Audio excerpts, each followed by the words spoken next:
Meron na naman po tayong bagong usapan dito tungkol kay XRP na tiyak na ikagugulat ng marami. Ayon po sa isang pundit mula po sa XRP community, possible raw na umabot sa XRP sa presyo na 3 digit or $100 kung makakakuha si Ripple ng banking license at kung magaganap ang corporate adoption ni XRP. Sa ngayon, nasa $2.87 pa lamang ang kanyang presyo, pero marami ang naniniwalang malayo pa ang mararating nito. Kaya yan po ang siyang ating pag-uusapan sa video na ito, pero bago po tayo magpatuloy ay pakibasa na lamang po muna ang disclaimer dito sa ibaba ng ating screen. Yan, paano po ba makakapagbigay ng lakas ang Ripple Banking License kay XRP?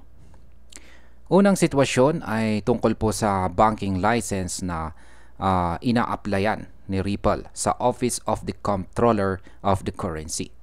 Kapag na-aprobahan po ito, magiging federally regulated trust bank itong si Ripple. Ibig pong sabihin ay makakagalaw po siya sa mas malawak na saklaw ng traditional na finance tulad po ng custody services, stablecoins at saka tokenized assets. Ayon po kay Pampius, ang pundit na nagsabi nito, kung papasok po ang Ripple sa ganitong sistema ay kaya nitong magproseso ng $500 billion settlement flows kada taon.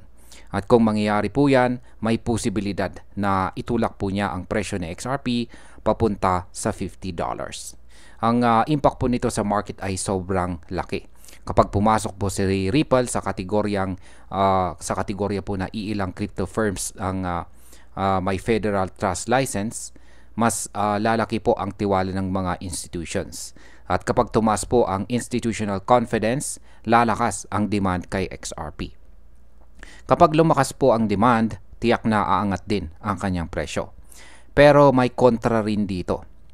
Ang Independent Community Bankers of America ay nagbigay po ng pangamba na baka lumusot ang Ripple sa mga consumer protection rules.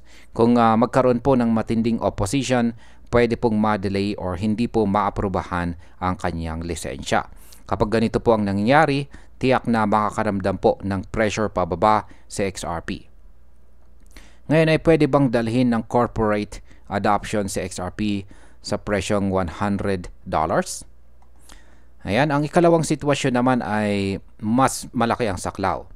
Ayon po ulit kay Pampius, kung gagamitin ng malalaking kumpanya tulad po ng Apple, Amazon, Microsoft at Tesla ang XRPL para po sa treasury management at saka supplier payments, pwede pong umabot sa $5 trillion ang annual flows na dadaan dito. Kung mangyari po yan sa XRP bilang neutral bridge currency ay pwede po siyang maitulak papunta sa $100 na presyo.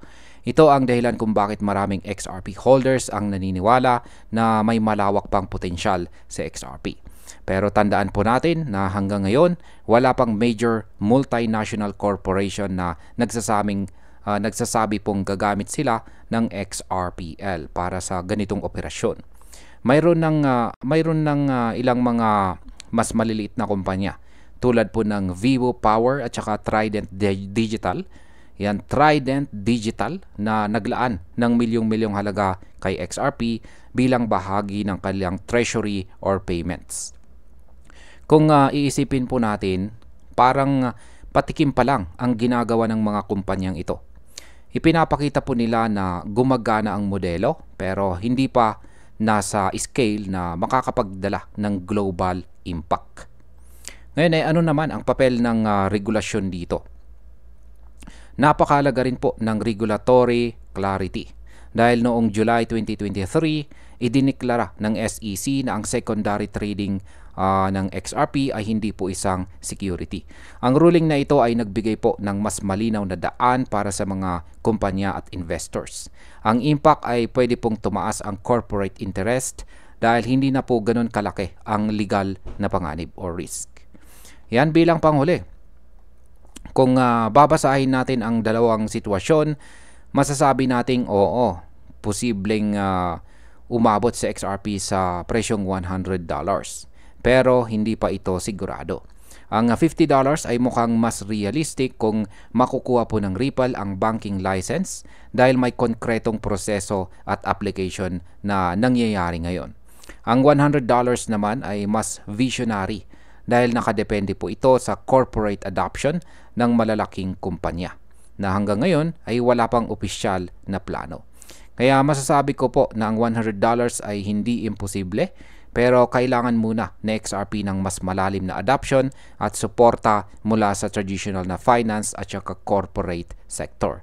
Sa ngayon, nasa panaginip pa siya, pero hindi po malayong mangyari kung matutuloy ang mga hakbang na ito. Ren, hanggang dito na lamang po tayo sa video na ito mga ka-crypto. Marami pong salamat sa panonood. Ingat po tayo lagi at God bless po sa ating lahat.